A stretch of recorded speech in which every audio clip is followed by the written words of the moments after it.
বিসমিল্লাহির রহমানির রহিম। আসসালামু আলাইকুম। কি অবস্থা সকলের? আশা করি আলহামদুলিল্লাহ আপনারা অনেক ভালো আছেন। সো এইখানে দেখেন দুইটা জিনিস লিখছি, হয়তো ভাই এটার সাথে আপনারা অনেকেই পরিচিত, এনডিসি নটরডেম কলেজ। কিন্তু আরজিসি এটা আবার কি ভাই? এটার ফুল মিনিং তো আপনারা জানেন না। এটার ফুল মিনিং হচ্ছে এখানে আমি পড়াশোনা করছি রাজবাড়ী গভর্নমেন্ট কলেজ, ঠিক আছে? আমি এই কলেজে পড়াশোনা করছি। সো এই কথাগুলো কেন বলতেছি আপনার বোঝার সুবিধার্থে। ধরেন নটরডেম কলেজ আপনারা সবাই চেনেন, ফিকারুন্নেসা, হলি ক্রস, এগুলো চিনেন। সারা বাংলাদেশের প্রত্যন্ত অঞ্চলেও অনেকেই কিন্তু চিনে, স্বাভাবিক। কিন্তু আমার কলেজের নাম হয়তো আপনারা যারা আজকে ফার্স্ট ভিডিও তারা হয়তো বা দেখতেছেন বা ফার্স্ট শুনলেন যে এই নামে কেউ এক্সিস্ট করে, মানে কোনো একটা কলেজ এক্সিস্ট করে।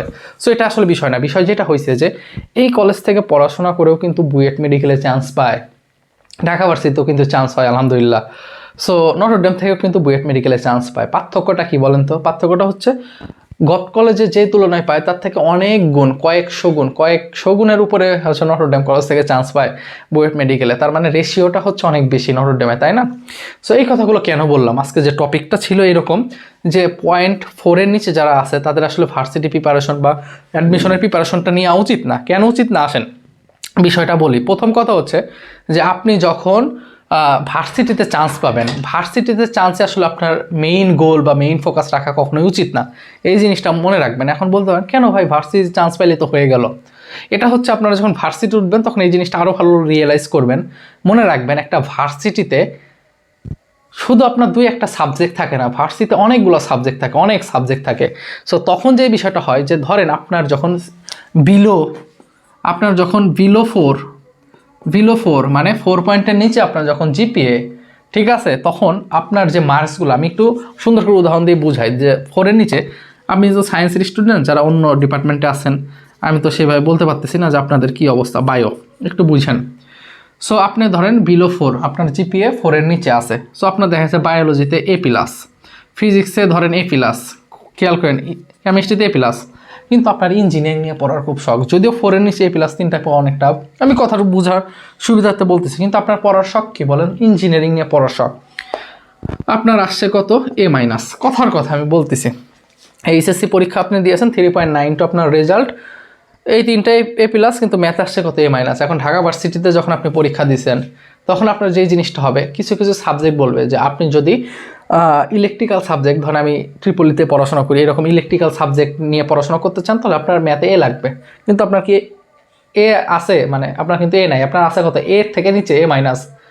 তার মানে আমি আপনাকে এটাই বুঝাইতে চাচ্ছি যে ভার্সিটিতে চান্স হওয়ার পরেও আপনার দেখবেন যে অনেক ভালো ভালো সাবজেক্ট আপনার পাবে না, ভালো সাবজেক্ট পাবেন না। এখন কথা হলো অনেক ভাইরা তো বলে যে আরে 3.5 নিয়ে অ্যাডমিশন প্রিপারেশন নাও। দেখেন এখানে অনেক বিষয় থাকে, দুনিয়া তো একটু অন্যরকম, এক একজনের চিন্তাভাবনা এক এক রকম।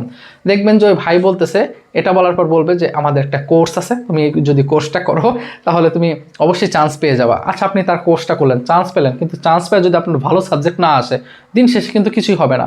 বিষয়টা এবার সুন্দর করে বলি যে ধরেন বুয়েট নাম তো শুনছেন আপনারা নাকি? ধরেন বুয়েটে ট্রিপলি আছে, আরেকটা আছে ধরেন নোয়াখালী বিজ্ঞান প্রযুক্তি, ঠিক আছে, Noakhali NSTU science and technology university, এখানেও ট্রিপলি আছে, বুঝেন? তো এইবার যদি আমি আপনাকে প্রশ্ন করি, একটু খেয়াল করেন যে নোয়াখালী ট্রিপলি এবং বুয়েটের ট্রিপলি পার্থক্য আছে? অবশ্যই কিছু তো পার্থক্য আছেই। এখানকার টিচার, এখানকার ল্যাব ফ্যাসিলিটিস, এটার সাথে তুলনা করলে আসলে হবে না।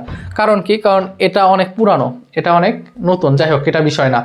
তো আপনারা যখন এই বুয়েটের ট্রিপলি থেকে কোনো একটা স্টুডেন্ট যখন চাকরির পরীক্ষা দিতে যাবে, ঠিক আছে, তখন কিন্তু আসলে ওই চাকরির ওইখানে বলবে না যে তুমি বুয়েট থেকে আসছো না কই থেকে আসছো, নাকি তুমি নোয়াখালী থেকে আসছো। তখন যে জিনিসটা দেখবে, ও যদি ভালো স্টুডেন্ট হয়ে থাকে ও তো পরীক্ষা দিয়ে উত্তীর্ণ হবে, ওকে তো ভাইভাটাই ডাকবে। কথা বুঝতে পারতেছেন? তার মানে সাবজেক্ট অনেক বড় ভূমিকা পালন করে। আপনাদের যাদের কম আছে, জিপিএ 4-এর কম, তাদের কিন্তু এসএসসিতে মানে ইন্টারে আপনাদের কিন্তু রেজাল্টে ওই রকম কিন্তু ভালো মার্কস নাই, ইভেন আপনাদের গ্রেডও কিন্তু ওই রকম না। সো যখন চান্স পাবেন, চান্স পাওয়ার পরে আপনার সাবজেক্ট সিলেকশনে কিন্তু ভালো ভালো সাবজেক্টগুলো পাবেন না। আর ভালো সাবজেক্ট না পায় ভার্সিটি পড়ে দিন শেষে কী করবেন? বিসিএস দিবেন। যদি ইচ্ছা থাকে যে হ্যাঁ বিসিএস দেবো তাহলে সেটা ভিন্ন কথা, কিন্তু সাবজেক্ট অনেক বড় একটা বিষয়। এইবার আসেন কেন এই কলেজের কথা বললাম। দেখেন এই রাজবাড়ী গভর্নমেন্ট কলেজ থেকে পড়ে যখন বুয়েটে কেউ পড়ে, তখন ওই ছেলে যখন টিউশনি করাইতে যায় বা ইন ফিউচারে যেখানে যায়, তখন কিন্তু বলে না যে তুমি কোন কলেজ থেকে পড়ছো, কই থেকে পড়ছো, বুয়েট, শেষ। সো একইভাবে এই যে সাবজেক্টগুলো যেটা আছে, এটা কিন্তু দেশের বাইরেও যখন আপনি যাবেন তখন কিন্তু বলবে না যে তুমি কি ন্যাশনালে পড়ছো না প্রাইভেটে পড়ছো। দেখেন ট্রিপলি কিন্তু নর্থ সাউথ ব্র্যাকেও আছে। আপনি যখন দেশের বাইরে যাওয়ার চিন্তা ভাবনা করবেন তখন কিন্তু ওই দেশের বাইরে ইউনিভার্সিটিগুলো কিন্তু এই সকল কোনো কথা বলে না। যে তুমি কি বুয়েটে ট্রিপলি পড়ছো নাকি নর্থ সাউথে ট্রিপলি পড়ছো, আমি কি আপনাকে বুঝাইতে পারতেছি? তখন যে দেখবে হ্যাঁ ট্রিপলি সাবজেক্ট আছে, তাহলে আপনি অ্যাপ্লাই করতে পারবেন ওই ইউনিভার্সিটিতে, ওই প্রফেসরের সঙ্গে আপনি কথা বলতে পারবেন। তার মানে সাবজেক্ট অনেক বড় বিষয়। যারা বলে 3.5 আছে চান্স পাওয়া যায়, বা তারপরে কইব যে হ্যাঁ আসো আমাদের কোর্স আছে, কোর্সে ভর্তি হয়ে যাও, এই হচ্ছে বাস্তবতা। সো জীবনটা আপনার, আমি যেই জিনিসটা অনেককেই বলি যে যেহেতু আপনার সুযোগ আছে, তাহলে আপনি আরেকবার এইচএসসি দিতে পারেন, কারণ আপনি সায়েন্সের স্টুডেন্ট, 3.5 3.82 এই দিয়ে কোনো সময় চান্স অনেকটা টাফ, অনেক টাফ। হ্যাঁ, কারণ আপনার রেজাল্ট এত খারাপ, তার মানে আপনার তো অবশ্যই ভালো স্টুডেন্টগুলো অলরেডি আছে। আপনার সে ভালো স্টুডেন্ট না হলে ওই সকল স্টুডেন্ট ইন্টার A+ বা 4.50 পায় না, এটা আপনি নিজেও জানেন না? কারণ প্রশ্ন তো আর ফাঁস হয়নি, প্রশ্ন ফাঁস হয়েছে হয় না, তাহলে তো ওরা ভালো রেজাল্ট করছে। সো এই হচ্ছে আমার কথা ছিল। সো জীবনটা আপনার, যেই কথাই বলুক, আপনার নিজের বিবেক আপনার সবচেয়ে বড় আদালত, নিজের বিবেককে প্রশ্ন করবেন, which one is best for you.